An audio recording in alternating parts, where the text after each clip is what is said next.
Herkese merhaba, uroloji uzmanı Ömür Erdem Akkaya. Bugün testosteron referans değerleri kaçtır? Bununla ilgili kafa karışıklıkları neden çıkıyor? Ve acaba hangi seviyelerde testosteron kullanmak mantıklıdır? Ne için kullanmak mantıklıdır? Bununla ilgili kısa bir videomuz olacak. Bu konuyla ilgili arkadaşlar parça parça birçok soru geldiği için uzun zamandan beri testosteron videosu yapmıyordum. Onunla ilgili bir video yapmak istedim.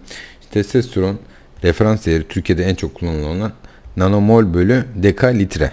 Yani genellikle klasik olarak 8.7 ile 2.75 referans değerleri laboratuvarlarda verilen referans değerleridir arkadaşlar. Amerika'da ve Türkiye'de genellikle dediğim gibi bu birim kullanılıyor. Bu referans aralıkları kullanılıyor. Peki bu referans aralıkları niye bu kadar geniş arkadaşlar? Onu da söyleyelim. Şimdi referans aralıkları yapılan çalışmalarda birbirinden çok farklı sonuçlar çıktığı için tam bir kafa karışıklığı yaratıyor zaten. O yüzden referans aralıkları oldukça geniş arkadaşlar. Onun dışında bence referans aralıklarının laboratuvarlarda artık düzeltilmesi lazım. Ama hala düzeltilmedi. Birçok laboratuvardan bakıyorum 275 diyor yani ya da işte 215 diyor, 218 diyor, 180 diyor alt sınır için. Onlar yanlış arkadaşlar. Avrupa Uroloji Birliği'nin kabul ettiği alt sınır 3.5. Onun dışında 2.2'ye inerse artık diyor ki iyice artık bariz derin bir hipogonadizm vardır. Testosteron düşüktür diyor arkadaşlar. Şimdi burada tedavi vermenin en önemli ve en kritik noktası kişide şikayet var mı yok mu? Yani cinsel isteksizlik, sertleşme sorunu ve enerjide azalma gibi şikayetler var mı yok mu? Bu tedavi bizim için vermede çok kritik bir nokta. Varsa eğer veriliyor. Mesela 60 yaşında erkek hastanın cinsellikle bir ilişkisi kalmamış, testosterona düşük. Hastanın öyle bir zaten şeyi de yok. Şikayeti de yok. O zaman o hastaya verilmiyor arkadaşlar. Şimdi hastaya uzun bak işte testosteron düşük olursa kalp hastalıklarına yatkınlığın artar, damar hastalıklarına yatkınlığın artar, tüm nedenlere bağlı ölüm oranlarında bir artış olur falan diye uzun açıklamalar yapılmıyor. Genellikle bilinçli, hayat sevinci yüksek olan kişiler bunları araştırıyor, genellikle geliyor buluyor bizi, biz de tedavi başlayabiliyoruz arkadaşlar. Tabi o ayrı bir olay. Gençlerde de sıkıntı şu arkadaşlar, işte ben kas yapacağım, yağlarımı yakacağım, testosteron kullanmak istiyorum şeklinde arkadaşlar. Bu şekilde başvuran arkadaşlar da genellikle ben tedavi vermiyorum, çünkü bu sefer suistimal oluyor, kişi testosteron bağımlısı oluyor, testosteron kullanıyor belli bir süre sonra, o diyor olmadı diyor, bunun yanına başka anabolik steroidler ekleyeyim diyor. Yavaş bir periyoda bir trende sokuyor kendini arkadaşlar. O yüzden hani şey olsun diye kozmetik amaçlı vermiyoruz. Daha çok arkadaşlar anabolik steroid kullanmış bırakmaya çalışan ya da TRT hakikaten şikayetleri var, TRT yapmak istiyor.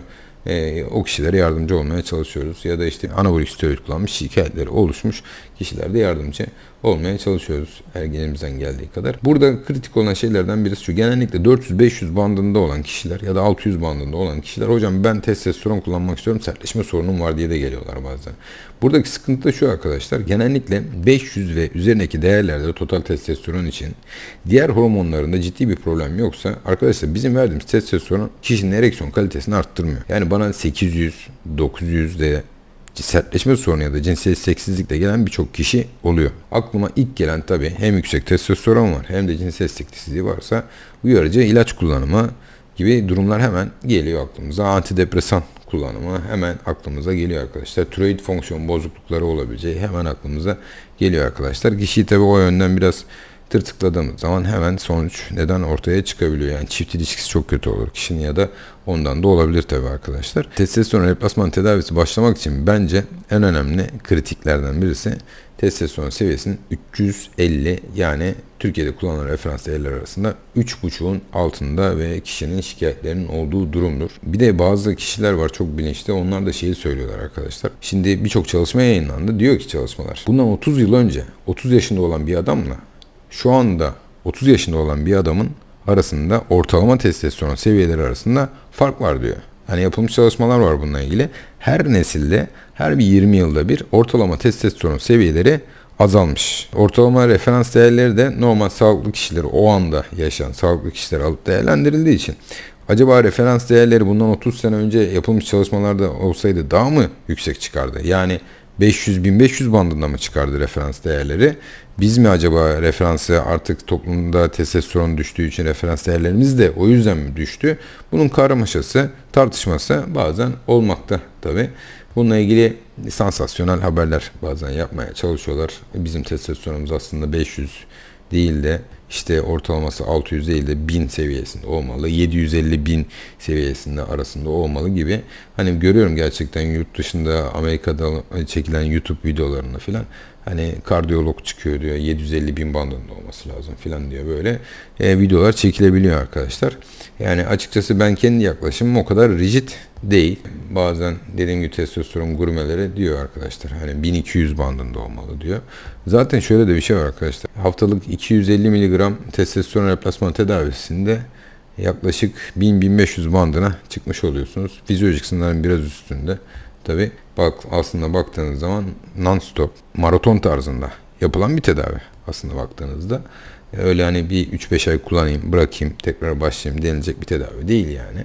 Hastanın bunu öncelikle göze alması lazım. Bir, ikincisi, testosteron tedavisinden bazı hastalar çok korkuyor. Gerçekten ihtiyacı olan hastalar geliyor. Yani endişeleniyorlar, korkuyorlar. İşte yeni yaptıracağım, ilaç girecek vücuduma falan diye de. Ama şunu da söylemek lazım. Yani mutlaka etrafınızda şeker hastası olup insülin kullanan, tiroid hormon eksikliği olup işte tiroid ilaçları kullanan bir sürü insan var arkadaşlar. Gerçekten hastaya vücudunda eksik olan hormonu yerine koyduğumuz zaman hastanın hayat kalitesi de çok düzeliyor. Genel sağlıkla ilgili durumu da oldukça düzeliyor. Hem psikolojik olarak hem fiziksel olarak hastalar gerçekten çok fayda görüyorlar baktığımızda. O yüzden ihtiyacı olan da bence mutlaka tedavi olması gerekiyor. Eğer bir şeyler anlatabildiysem size ne mutlu bana. Dinlediğiniz için teşekkürler, saygılarımla.